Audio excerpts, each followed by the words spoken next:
Welcome to vibrant TV. నేను మీ రాజు. తెలంగాణలో MP ఎన్నికల హడావిడి మొదలయ్యింది. సో ఇటు బీజేపీ, బీఆర్ఎస్ అలాగే కాంగ్రెస్ పార్టీ కొన్ని చోట్ల మాత్రం త్రిముఖ పోరు ఉండే అవకాశాలు ఉన్నాయి. కొన్ని చోట్ల మాత్రం బీజేపీ వర్సెస్ కాంగ్రెస్ మధ్యలోనే టఫ్ ఫైట్ ఉంటుందని చెప్పేసి అంటున్నారు.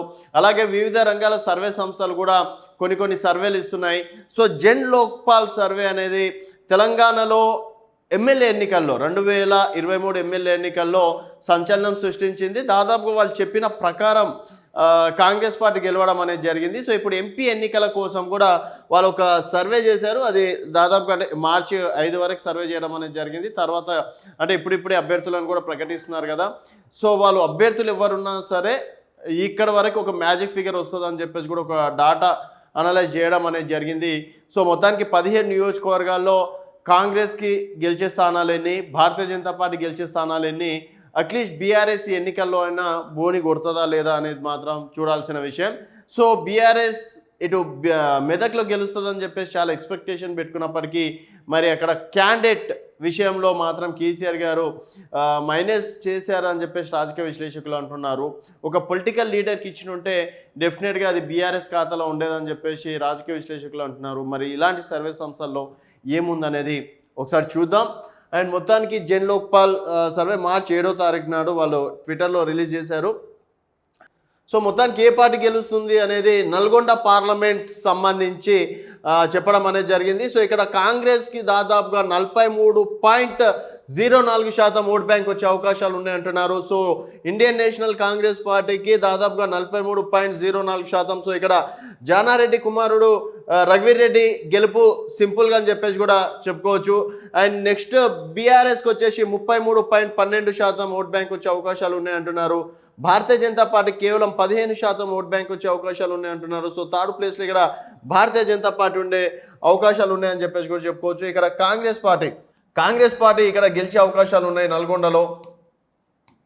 అండ్ బీజేపీ మాత్రం థర్డ్ ప్లేస్లో వెళ్తుందని చెప్పేసి వాళ్ళు అంటున్నారు.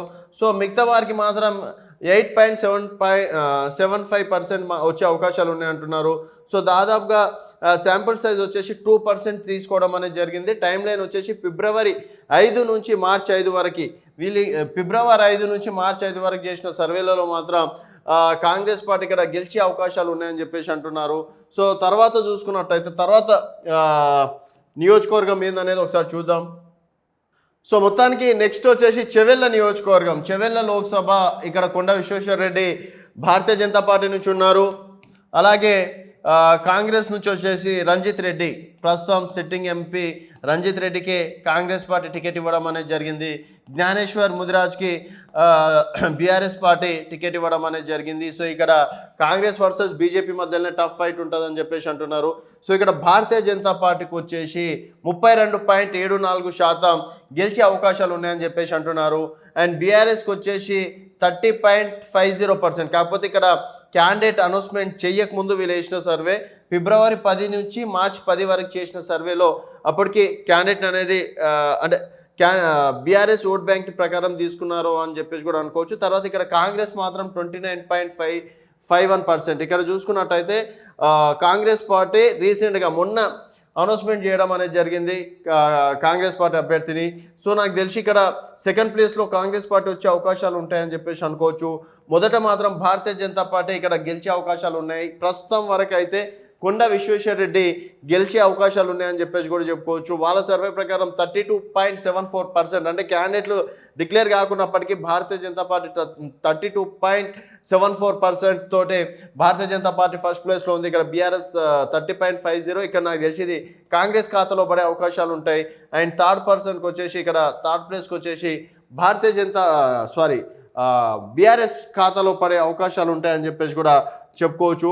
అలాగే నెక్స్ట్ చూసుకున్నట్టయితే సో నెక్స్ట్ వీళ్ళు మెదక్ సంబంధించిన సర్వే. సో మెదక్ డెఫినెట్గా బీఆర్ఎస్ పార్టీ గెలుస్తుందని చెప్పేసి అనుకున్నారు. బట్ క్యాండిడేట్ విషయంలో మాత్రం లెక్కలు అటు ఇటు అయ్యే అవకాశాలు ఉంటాయని చెప్పేసి కూడా అనుకోవచ్చు. వీళ్ళు కూడా క్యాండిడేట్ అంటే అప్పటికీ డిక్లేర్ చేయలేదు. ఫిబ్రవరి 10 నుంచి మార్చి 10 వరకు తీసుకున్న సర్వే ప్రకారం చూసుకున్నట్టయితే BRS party 40.25%, INC Congress party 28.72%, Bharatiya Janata party వచ్చేసి 24.05% భారతీయ జనతా పార్టీకి ఓట్ బ్యాంక్ వచ్చే అవకాశాలు ఉన్నాయంటున్నారు. సో ఇక్కడ బీజేపీ నుంచి చూసుకున్నట్టయితే రఘునందన్ రావు మాజీ ఎమ్మెల్యే బరిలో దిగుతున్నారు. అండ్ బీఆర్ఎస్ నుంచి ఎమ్మెల్సీ వెంకట్రామరెడ్డి గతంలో ఐఏఎస్గా చేశారు. అండ్ కాంగ్రెస్ పార్టీ నుంచి ప్రస్తుతం అయితే మెదక్ నుంచి కాంగ్రెస్ పార్టీ అభ్యర్థిని ప్రకటించలేదు. సో ఇక్కడ రఘునందన్ రావుకి ఇక్కడ కాంగ్రెస్ వర్సెస్ ఇక్కడ కూడా అంటే మొన్న అభ్యర్థి ప్రకటించడంతో ఇక్కడ కాంగ్రెస్ వర్సెస్ భారతీయ జనతా పార్టీ మధ్యలో టఫ్ ఫైట్ ఉండే అవకాశాలు ఉంటుంది. అండ్ ఇక్కడ థర్డ్ ప్లేస్లో అంటే బీఆర్ఎస్ పార్టీ కూడా టఫ్ ఉండే అవకాశాలు ఉంటాయని చెప్పేసి కూడా చెప్పుకోవచ్చు. ఇక్కడ మాత్రం త్రిముఖ పోరు BRS versus BJP versus Congress మధ్యలో మాత్రం త్రిముఖ పోరు ఉండే అవకాశాలు ఉంటాయని చెప్పేసి కూడా చెప్పుకోవచ్చు. అండ్ కాంగ్రెస్ పార్టీ మాత్రం ఇప్పటివరకు క్యాండిడేట్ని ప్రకటించలేదు. బట్ క్యాండిడేట్ వరకు అయితే డెఫినెట్గా ఇక్కడ బీఆర్ఎస్ పార్టీ గెలుస్తుందని చెప్పేసి అనుకున్నారు. మరి వీళ్ళ సర్వే ఎంతవరకు కరెక్ట్ అవుతుంది అనేది చూద్దాం. మెదక్లో మాత్రం ఇక్కడ బీఆర్ఎస్ పార్టీకి 40% ఓట్ బ్యాంక్ వస్తుందని చెప్పేసి అంటున్నారు. అండ్ కాంగ్రెస్ పార్టీకి 28% ఓట్ బ్యాంక్ వస్తుంది అంటున్నారు. భారతీయ జనతా పార్టీకి వచ్చేసి 24.05% వస్తుందని చెప్పేసి అంటున్నారు. వీరు సర్వే శాంపిల్స్ తీసుకుంది ఫిబ్రవరి 10 నుంచి మార్చ్ 10 వరకు అని చెప్పేసి కూడా చెప్పుకోవచ్చు. అండ్ నెక్స్ట్ చూసుకున్నట్టయితే సో ఇక్కడ నెక్స్ట్ ఖమ్మం పార్లమెంట్ నియోజకవర్గంలో ఇక్కడ కాంగ్రెస్ పార్టీకి దాదాపుగా 50% ఓట్ బ్యాంక్ వస్తుందని చెప్పేసి కూడా అంటున్నారు. ఇక్కడ ఖమ్మంలో మాత్రం కాంగ్రెస్ పార్టీ గెలిచే ఛాన్సెస్ ఉన్నాయి. అండ్ బీఆర్ఎస్ మాత్రం సెకండ్ ప్లేస్ 36%, భారతీయ జనతా పార్టీకి వచ్చేసి 4.05% మాత్రమే వస్తుంది అంటున్నారు. అండ్ ఇప్పటి వరకు ఇక్కడ బీఆర్ఎస్ మాత్రమే క్యాండిడేట్ని డిక్లేర్ చేసింది. సిట్టింగ్ ఎంపీనే నామా నాగేశ్వర్కే టికెట్ ఇవ్వడం అనేది జరిగింది. బీజేపీ ఇప్పటి వరకు అభ్యర్థిని ప్రకటించలేదు. అలాగే కాంగ్రెస్ పార్టీ కూడా ఇప్పటి వరకు అక్కడ అభ్యర్థిని ప్రకటించలేదు. అండ్ మిగతా వారికి 9.72% ఓట్ బ్యాంక్ వచ్చే అవకాశం ఉందంటున్నారు. అండ్ వాళ్ళు సర్వే చేసింది ఫిబ్రవరి 10 నుంచి మార్చి 10 వరకు సర్వే శాంపిల్స్ తీసుకున్నారు. సో మొత్తానికి ఇక్కడ ఖమ్మంలో కాంగ్రెస్ పార్టీ గెలుపు అని చెప్పేసి కూడా చెప్పుకోవచ్చు. అభ్యర్థి ఎవరున్నా కూడా డెఫినెట్గా కాంగ్రెస్ పార్టీ గెలుస్తుంది అని చెప్పేసి అంటున్నారు. అండ్ నెక్స్ట్ చూసుకున్నట్టయితే సో ఖమ్మంలో మాత్రం కాంగ్రెసే అనుకోవచ్చు. అండ్ నెక్స్ట్ చూసుకున్నట్టయితే నార్ కర్నూలు అనేది కూడా ఇప్పుడు హాట్ టాపిక్ అని చెప్పేసి కూడా చెప్పుకోవచ్చు. ఎందుకంటే బీఎస్పీ రాజీనామా చేసి ఆర్ఎస్ ప్రవీణ్ కుమార్ ఇటు బీఆర్ఎస్లో జాయిన్ కావడం అనేది జరిగింది. మరి ఆర్ఎస్ ప్రవీణ్ కుమార్ ఇక్కడన్నా గెలుస్తారా? వీళ్ళ సర్వే రిపోర్ట్లో చూసుకున్నట్టయితే వీళ్ళు కూడా ఫిబ్రవరి 10 నుంచి మార్చి 10 వరకు తీసుకున్న ప్రకారం అప్పటికి ఆర్ఎస్ ప్రవీణ్ కుమార్ బీఆర్ఎస్లోకి వస్తారని చెప్పేసి చర్చలు కూడా జరిగినాయి. ఒకవేళ బీఎస్పీ బీఆర్ఎస్ పొత్తులో భాగంగా నార్ కర్నూలు నుంచి డెఫినెట్గా ఆర్ఎస్ ప్రవీణ్ కుమారే పోటీ చేస్తారని చెప్పేసి అప్పటికి మార్చి 10 వరకు కూడా చర్చలు నడిచినాయి. సో వీళ్ళ సర్వే ప్రకారం నాగర్ కర్నూల్లో 35.68% కాంగ్రెస్ పార్టీ గెలుస్తుందని చెప్పేసి అంటున్నారు. ఇక్కడ భారతీయ జనతా పార్టీ 33.46%, అలాగే బీఆర్ఎస్కి కేవలం 27.31% మాత్రమే వస్తుందని చెప్పేసి అంటున్నారు. అండ్ మిగతా వారికి 3.55% వస్తుందని చెప్పేసి అంటున్నారు. 2019లో ఇక్కడ బీఆర్ఎస్ పార్టీ గెలవడం అనేది జరిగింది. సో ఆ బీఆర్ఎస్ పార్టీలో గెలిచినటువంటి రాములు వారి భారతీయ జనతా పార్టీలోకి వెళ్ళారు. వారి కుమారుడికి భరత్కి ఇక్కడ నార్ కర్నూలు నుంచి టికెట్ వచ్చింది. అండ్ కాంగ్రెస్ పార్టీ నుంచి మల్లు రవి మాజీ ఎంపీ అలాగే మాజీ ఎమ్మెల్యే మల్లు రవి గారికి టికెట్ కన్ఫర్మ్ అవ్వడం అనేది జరిగింది. బీఆర్ఎస్ నుంచి ఆర్ఎస్ ప్రవీణ్ కుమార్ బరిలో దిగుతున్నారు. సో మొత్తానికి వచ్చేసి ఇక్కడ మల్లు రవిదే గెలుపు అని చెప్పేసి కూడా చెప్పుకోవచ్చు. సో నార్ కర్నూల్లో భారతీయ జనతా పార్టీ కాకుండా అంటే భారతీయ జనతా పార్టీ సెకండ్ ప్లేస్లో అండ్ ఫస్ట్ ప్లేస్లో కాంగ్రెస్ పార్టీ, బీఆర్ఎస్ మాత్రం థర్డ్ ప్లేస్ అంటున్నారు. సో నార్ కర్నూలు మాత్రం కాంగ్రెస్ ఖాతాలోకి వెళ్తుందని చెప్పేసి కూడా చెప్పుకోవచ్చు. అండ్ నెక్స్ట్ నియోజకవర్గం చూసుకున్నట్టయితే మహబూబ్ నగర్. సో మహబూబ్ నగర్లో గెలుపు ఎవరిది అనేది ఒకసారి చూద్దాం. సో మొత్తానికి మహబూబ్ నగర్లో కాంగ్రెస్ పార్టీ మొదటగా అనౌన్స్మెంట్ చేసింది. వంశేందర్ రెడ్డి పేరు అనౌన్స్మెంట్ చేయడం అనేది జరిగింది. తర్వాత బీజేపీ నుంచి డీకే అర్ణ అండ్ బీఆర్ఎస్ నుంచి సిట్టింగ్ ఎంపీ అయినటువంటి శ్రీనివాస్ రెడ్డికే టికెట్ కేటాయించడం అనేది జరిగింది. సో ఇక్కడ డీకే అర్ణకి ప్రస్తుతం వారికి 40.88% అవకాశాలు ఉన్నాయని చెప్పేసి అంటున్నారు. అండ్ కాంగ్రెస్కి వచ్చేసి 33.94% వేయడం అనేది జరిగింది. బీఆర్ఎస్కి వచ్చేసి 20.67% వేశారు. మిగతా వారికి 4.51%గా వస్తుందని చెప్పేసి అంటున్నారు. సో మొత్తానికి ఇక్కడ చూసుకున్నట్టయితే అంటే వీళ్ళు కూడా ఫిబ్రవరి 10 నుంచి మార్చి 10 వరకు చేసిన సర్వేలో సో ఇక్కడ బీజేపీ వర్సెస్ కాంగ్రెస్ మధ్యలో టఫ్ ఫైట్ అయితే నడుస్తుంది. డెఫినెట్గా భారతీయ జనతా పార్టీ గెలుస్తుందని చెప్పేసి అనుకోలేము. ఇక్కడ కాంగ్రెస్కి దాదాపుగా 7 స్థానాలు ఉన్నటువంటి ఎంపీ స్థానాల్లో 7 స్థానాలు కాంగ్రెస్ ఖాతాలోనే ఉన్నాయి.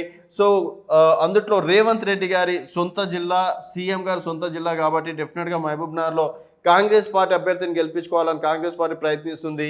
7 మంది ఎమ్మెల్యేలు కూడా కాంగ్రెస్ పార్టీకి చెందిన వారే. సో కాంగ్రెస్ పార్టీ నుంచి గతంలో 2019లో నిలబడినటువంటి వంశేందర్ రెడ్డి ఇప్పుడు మళ్ళీ బరిలోకి దిగుతున్నారు. కాంగ్రెస్ పార్టీ మొట్టమొదటిసారిగా అనౌన్స్మెంట్ చేసిన స్థానం మహబూబ్నగర్ అని చెప్పేసి కూడా చెప్పుకోవచ్చు. సో ఇక్కడ డీకే అరుణ వర్సెస్ డెఫినెట్గా దాదాపు ఇంత శాతం అయితే ఉంటుంది అనుకోను. సో రిజల్ట్స్ వచ్చినాక చూద్దాం లోక్పాల్ సర్వే ఎంతవరకు కరెక్ట్, తర్వాత మళ్ళీ ఇంకేమైనా సర్వే రిపోర్ట్స్ వస్తాయనేది చూద్దాం. డీకే అరుణ వర్సెస్ వంశేందర్ రెడ్డి మధ్యలో మాత్రం టఫ్ ఫైట్ ఉంటుంది. ఒకవేళ ఎవరు గెలిచినా కూడా ఒక 2 నుంచి 5%, 2 నుంచి 5% మాత్రమే అంటే గెలుపు తారుమారు అయ్యే అవకాశాలు ఉంటాయని చెప్పేసి కూడా చెప్పుకోవచ్చు. సో మహబూబ్నగర్ పరిస్థితి అది. అండ్ నెక్స్ట్ చూసుకున్నట్టయితే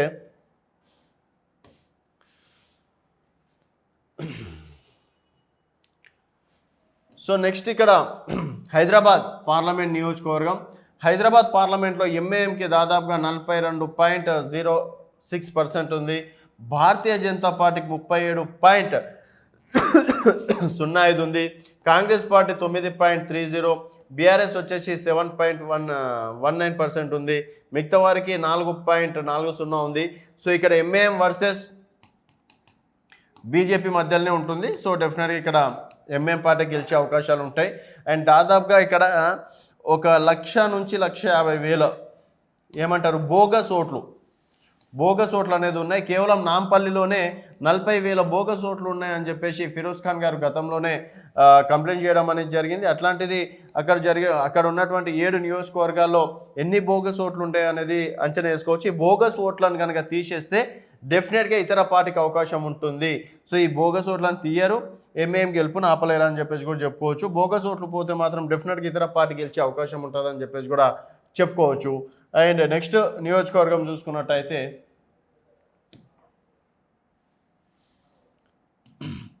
మహబూబాబాద్లో ఎస్టీ సామాజిక వర్గానికి చెందింది. ఇక్కడ కాంగ్రెస్ పార్టీ గెలుస్తుందని చెప్పేసి అంటున్నారు. 50.71%. బీఆర్ఎస్ వచ్చేసి 33.07, భారతీయ జనతా పార్టీ వచ్చేసి 6.34% వేశారు. అండ్ మిగిలిన వారికి 9.88% వేశారు. Sample size 2%. వీళ్ళు ఫిబ్రవరి 10 నుంచి మార్చి 10 వరకు తీసుకున్నారు. సో ఇక్కడ కాంగ్రెస్ నుంచి బలరాం నాయక్ క్యాండిడేట్గా ఉన్నారు, మాజీ ఎంపీ. అలాగే ఇక్కడ బీఆర్ఎస్ నుంచి మాలోత్ కవిత ప్రస్తుతం ఎంపీ కవితకి టికెట్ ఇవ్వడం అనేది జరిగింది. సో ఇక్కడ బీజేపీ నుంచి మాజీ ఎంపీ, ఇక్కడ కూడా ex MP Sitaram Nayak. So ఈయన బీఆర్ఎస్ పార్టీ నుంచి భారతీయ జనతా పార్టీలోకి రావడం అనేది జరిగింది. సో ఇక్కడ మాజీ ఎంపీ 2009 నుంచి 2014 వరకు చేశారు బలరాం నాయక్ గారు. మాజీ మంత్రిగా కూడా కొనసాగారు. వీళ్ళు 2014 నుంచి 2019 వరకు వీరు ఎంపీగా ఉన్నారు. 2019 నుంచి ప్రస్తుతం వరకు కవిత గారు కంటిన్యూ అవుతున్నారు. సో మరి ముగ్గురు నడుమ గెలుపు ఎవరిదని వీళ్ళ లెక్క ప్రకారం అయితే కాంగ్రెస్ పార్టీ గెలిచే అవకాశాలు ఉన్నాయంటున్నారు. బలరాం నాయక్ గారికి 50.71% ఓటు శాతం వస్తుందని చెప్పేసి అంటున్నారు. బీఆర్ఎస్కి 33.07, బీజేపీకి వచ్చేసి 6.34% వస్తుందని చెప్పేసి వీళ్ళ సర్వేలో తేలిన నిజాలు. అండ్ చూద్దాం మరి మహబూబాబాద్లో గెలిపేవరదు అనేది. అండ్ నెక్స్ట్ చూసుకున్నట్టయితే కరీంనగర్. సో కరీంనగర్లో భారతీయ జనతా పార్టీ 36.38%. బండి సంజయ్ గారు ప్రస్తుతం sitting MP. So Bharatiya Janata party అభ్యర్థిగా బండి సంజయ్ గారు బరిలో దిగుతున్నారు. అండ్ ఐఎన్సీ కాంగ్రెస్ పార్టీ ఇప్పటివరకు అభ్యర్థిని ఖరారు చేయలేదు. సెకండ్ ప్లేస్ మాత్రం ఐఎన్సీ అంటున్నారు 29.62%. బీఆర్ఎస్ వచ్చేసి 28.19%, అంటే 19% వచ్చేసి బీఆర్ఎస్ పార్టీ అని చెప్పేసి అంటున్నారు. సో మొత్తానికి ఇక్కడ కరీంనగర్లో భారతీయ జనతా పార్టీకి మాత్రం ప్రస్తుతం వీళ్ళ సర్వేలో మాత్రం భారతీయ జనతా పార్టీ గెలుస్తుందని చెప్పేసి అంటున్నారు. సో రెండోసారి బండి సంజయ్ గారిదే గెలుపు అని చెప్పేసి వీళ్ళ సర్వేలో చెప్తున్నమాట. అండ్ నెక్స్ట్ చూసుకున్నట్టయితే మల్కాజ్గిరి. సో మల్కాజ్గిరిలో చూసుకున్నట్టయితే ఇక్కడ కూడా భారతీయ జనతా పార్టీ అభ్యర్థి గెలుస్తుందని చెప్పేసి అంటున్నారు. ఈటెల రాజేందర్ గారు భారతీయ జనతా పార్టీ అభ్యర్థిగా ఉన్నారు. అండ్ కాంగ్రెస్ పార్టీ నుంచి సునీతా మహేందర్ రెడ్డి గారికి టికెట్ ఇచ్చారు. బీఆర్ఎస్ నుంచి రాగడి లక్ష్మారెడ్డి. సో రాగడి లక్ష్మారెడ్డికి టికెట్ ఇచ్చారు. ఇక్కడ బీజేపీ వర్సెస్ కాంగ్రెస్ మధ్యలో టఫ్ ఉంటుంది. అండ్ ప్రస్తుతం ఉన్న ప్రకారం మనం చేసిన సర్వేల ప్రకారం కూడా భారతీయ జనతా పార్టీ గెలిచే అవకాశాలు ఉన్నాయి. ఈటెల రాజేందర్ గారికి ప్రస్తుతం ఉన్న పరిస్థితుల్లో ఎడ్జ్ కనిపిస్తుందని చెప్పేసి కూడా చెప్పుకోవచ్చు.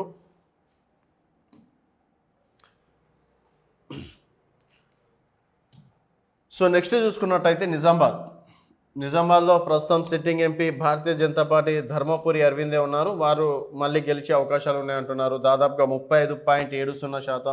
కాంగ్రెస్ పార్టీకి వచ్చేసి 31.05%. బీఆర్ఎస్కి వచ్చేసి 28.79%. మిగిలిన వారికి 4.46%. సో ఇక్కడ కాంగ్రెస్కి బీజేపీ కేవలం 4% ఓట్ బ్యాంక్ తీయడం మాత్రమే ఉంది.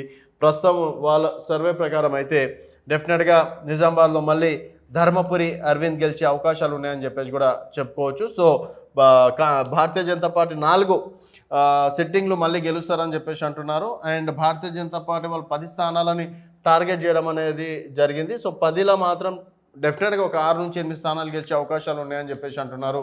అండ్ నిజామాబాద్లో మళ్ళీ ధర్మపురి అరవిందే గెలిచే అవకాశాలు ఉన్నాయని చెప్పేసి అంటున్నారు. ఆదిలాబాద్ కూడా భారతీయ జనతా పార్టీ సిట్టింగ్ స్థానం, కాకపోతే అభ్యర్థిని మార్చడం అనేది జరిగింది. సో ఇక్కడ చూసుకున్నట్టయితే ఇక్కడ మళ్ళీ భారతీయ జనతా పార్టీకి 45.29%, కాంగ్రెస్కి వచ్చేసి 34.60%, బీఆర్ఎస్కి వచ్చేసి 14.48% మాత్రమే వేశారు.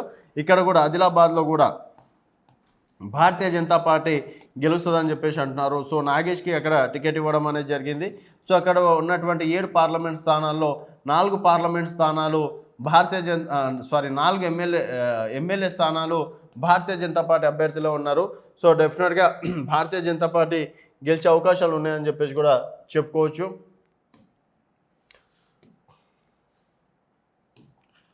అండ్ నెక్స్ట్ చూసుకున్నట్టయితే వరంగల్ పార్లమెంట్లో కాంగ్రెస్ పార్టీ గెలుస్తుందని చెప్పేసి అంటున్నారు. సో వరంగల్ కాంగ్రెస్ పార్టీ ఖాతా అని చెప్పేసి అంటున్నారు.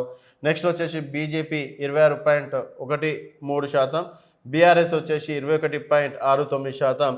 ఇక్కడ భారతీయ జనతా పార్టీ అభ్యర్థిని ప్రకటించాలి. So Bharatiya Janata party Khammam, Warangal 2 balance ఉన్నాయి. 15 మంది అభ్యర్థులను ప్రకటించింది.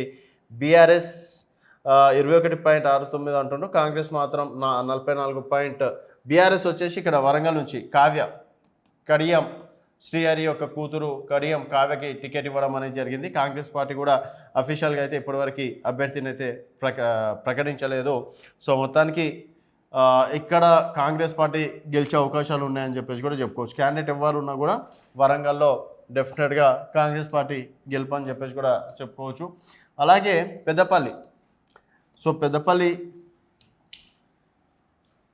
పెద్దపల్లిలో ఇక్కడ కూడా కాంగ్రెస్ పార్టీదే విజయం. కాంగ్రెస్ పార్టీ నుంచి గడ్డం వంశీకి టికెట్ కేటాయించారు. వివేక్ కుమారుడు వంశీకి టికెట్ కేటాయించడం అనేది జరిగింది. బీఆర్ఎస్ వచ్చేసి 32.49%, భారతీయ జనతా పార్టీ వచ్చేసి 14.96 మాత్రమే పరిమితం అవుతుందని చెప్పేసి అంటున్నారు. సో బీఆర్ఎస్ 32.49%, కాంగ్రెస్ 43.48%, 3వ ప్లేస్లో మాత్రం ఇక్కడ భారతీయ జనతా పార్టీ అనుకోవచ్చు. సో పెద్దపల్లి మాత్రం ప్రస్తుతం ఉన్న పరిస్థితిలో కాంగ్రెస్ పార్టీ గెలిచే ఛాయిసెస్ ఉన్నాయని చెప్పేసి కూడా చెప్పుకోవచ్చు. అండ్ నెక్స్ట్ నియోజకవర్గం చూసుకున్నట్టయితే సో నెక్స్ట్ వచ్చేసి సికింద్రాబాద్ పార్లమెంట్ నియోజకవర్గంలో Bharatiya Janata party 37.44%, INC 36.05%, BRS వచ్చేసి 19.33%, మిగతా వారు 7.18%.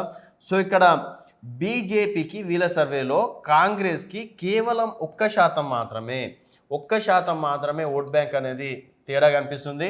అండ్ భారతీయ జనతా పార్టీ నుంచి కిషన్ రెడ్డి, అలాగే కాంగ్రెస్ నుంచి దానం నాగేందర్, బీఆర్ఎస్ పార్టీ నుంచి గెలిచినటువంటి దానం నాగేందర్ కాంగ్రెస్ పార్టీలోకి రావడం వెంటనే వారికి టికెట్ ఇవ్వడం అనేది జరిగింది.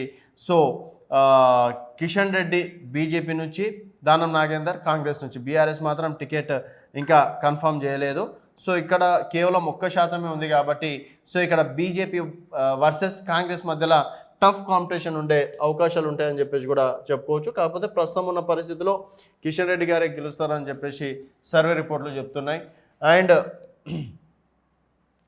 లాస్ట్ వచ్చేసి జహీరాబాద్. సో జహీరాబాద్ చూసుకున్నట్టయితే ఇక్కడ భారతీయ జనతా పార్టీ గెలిచే ఛాన్సెస్ ఉన్నాయి అంటున్నారు 38.05%. కాంగ్రెస్ పార్టీ వచ్చేసి 35.3%. ఇక్కడ 3% మాత్రమే ఓట్ బ్యాంక్ తేడా ఉంది. బీఆర్ఎస్ వచ్చేసి 22.11. అండ్ జహీరాబాద్ చూసుకున్నట్టయితే సిట్టింగ్ ఎంపీ అయినటువంటి బీబీ పాటిల్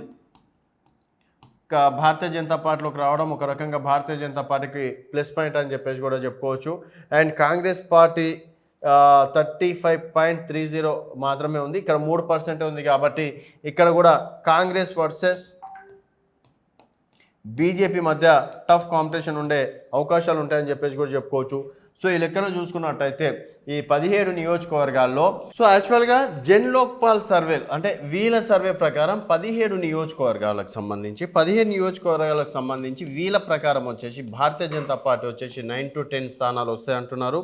అండ్ ఐఎన్సీ కాంగ్రెస్కి మాత్రం 6 నుంచి 7 స్థానాలు వస్తాయి అంటున్నారు. అండ్ బీఆర్ఎస్ వచ్చేసి 0 నుంచి 1 స్థానం, ఎంఏఎం వచ్చేసి ఇక్కడ కూడా 1 స్థానం వస్తుందని చెప్పేసి అంటున్నారు. సో మనకు వచ్చిన ఇన్ఫర్మేషన్ కావచ్చు, మన సర్వే ప్రకారం కావచ్చు 5 నుంచి 6 స్థానాలు భారతీయ జనతా పార్టీకి వచ్చే అవకాశాలు ఉన్నాయి. అండ్ 6 నుంచి 8 స్థానాలు కాంగ్రెస్ పార్టీకి వచ్చే అవకాశాలు ఉన్నాయి.